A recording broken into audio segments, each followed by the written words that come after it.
नमस्ते फ्रेंड्स, स्वागत है आपको फिर से मेरे YouTube चैनल पे। अभी हम लोग चर्चा करेंगे कि CBSE ने क्लास 10 और क्लास 12 के लिए एक ज़रूरी अपडेट या फिर कह लीजिए कि नोटिफिकेशन जारी किए हैं। CBSE ने ये कहा है कि अब क्लास 10 और क्लास 12 में जो बोर्ड एग्ज़ाम होंगे उनका जो फाइनल मार्कशीट आएंगे उन पे अब जो है कोई डिवीज़न, कोई एग्रीगेट या फिर कोई परसेंटेज नहीं रहेंगे। तो इस वीडियो में आप बने रहिए, हम आपको आसान भाषा में बताने का कोशिश करेंगे कि आखिर ये CBSE का नोटिफिकेशन क्या है। तो देखिए, अभी तक हम लोग ने भी जो है CBSE बोर्ड से पढ़े हैं और हम लोग का जो मार्कशीट आए थे उसमें जो है CGPA थे, जैसे कि 9 CGPA, 9.4, 9.6, 10 CGPA, ऐसे जो है एग्रीगेट दिए जाते थे। और जो सब्जेक्ट होते थे, सब्जेक्ट को जो है A grade, B grade, C grade, D grade, E grade तक जो है वो बांटे जाते थे और जो है सब्जेक्ट में ग्रेडिंग सिस्टम से जो है वो मार्क्स दिए जाते थे।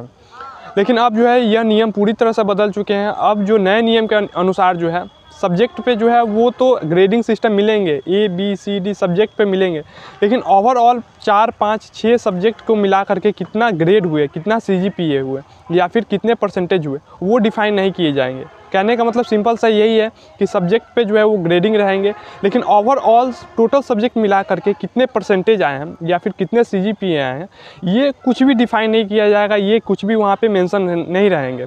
तो यहाँ पे सवाल उठते हैं कि अगर परसेंटेज नहीं रहेंगे, CGPA नहीं रहेंगे, तो हम जो है फर्दर किसी कॉलेज में नाम लिखवाना चाहते हैं, वहाँ पे एडमिशन लेना चाहते हैं, तो वो सामने वाले कॉलेज जो है वो किस बेसिस पे जो है हमारा वहाँ पे एडमिशन लेंगे, क्योंकि यहाँ पे तो कोई ग्रेडिंग नहीं है, या फर्स्ट डिवीज़न है, सेकेंड डिवीज़न है, या फिर 9 CGPA, 10 CGPA, ऐसा कोई जो है वहाँ पे अनुमान नहीं हो पाएगा कि इस स्टूडेंट को जो है वो कितने परसेंटेज मार्क्स आए हैं या फिर कितने CGPA हैं।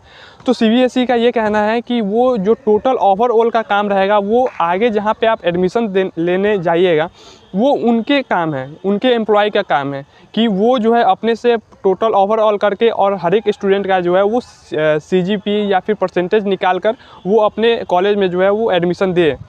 तो ये CBSE का कहना है कि परसेंटेज कैलकुलेट करने का काम, CGPA कैलकुलेट करने का काम वो फर्दर कॉलेज या फिर इंस्टीट्यूट का। हम यहाँ पे मार्कशीट में कोई भी ऐसा CGPA या फिर परसेंटेज या फिर डिवीज़न मार्कशीट पे मेंशन नहीं करेंगे। साथ में CBSE ने नोटिफिकेशन में यह भी जारी किए हैं कि CBSE अब कोई भी मेरिट लिस्ट नहीं जारी करेंगे। जैसे कि कोई टॉपर होते थे CBSE में, जैसे कि टॉप किए हैं CBSE क्लास 10 में या फिर क्लास 12 में, तो CBSE पहले टॉपर का जो है लिस्ट जारी करते थे, टॉप 1 कौन है, टॉप 2 कौन है, टॉप 3 कौन है। लेकिन अब CBSE का कहना है कि हम जो है वो मेरिट लिस्ट भी नहीं जारी करेंगे। हम यहाँ से अब नहीं बताएंगे कि कौन जो है वो टॉप किए हैं साइंस में, कौन आर्ट्स में टॉप किए हैं या फिर कौन कॉमर्स में टॉप किए हैं, ये बिल्कुल नहीं बताएंगे। और हम ये भी नहीं बताएंगे कि क्लास 10 में जो है वो कौन टॉप किए हैं। उनका ये कहना है कि मेरिट लिस्ट जारी करने से, डिवीज़न जारी करने से, CGPA या फिर परसेंटेज मार्कशीट पे बताने से एक अनहेल्दी इन्वायरमेंट क्रिएट हो जाते थे और कंपटीशन जो है वो बढ़ जाते थे। किसी बच्चे का कम परसेंटेज आते थे या फिर कम CGPA आते थे तो वो दूसरे स्टूडेंट से जो है अपना कंपेयर करने लगते थे और उनको जो है मेंटल प्रेशर काफ़ी ज़्यादा हावी होने लगता था। और इस सिचुएशन में बहुत सारे बच्चे जो है वो गलत कदम उठा लेते थे। हालांकि ये जो नोटिफिकेशन जारी हुए हैं इसमें जो है काफ़ी ज़्यादा पेरेंट्स का सपोर्ट देखने को मिला है। CBSE को काफ़ी ज़्यादा सपोर्ट इस नोटिफिकेशन के आने के बाद मिला है। काफ़ी ज़्यादा पेरेंट्स ये कह रहे हैं कि ये जो भी कदम CBSE ने उठाए हैं कि डिवीज़न या फिर एग्रीगेट नहीं जारी करेंगे, इसका जो हम लोग पुरजोर तरीके से समर्थन करते हैं CBSE का।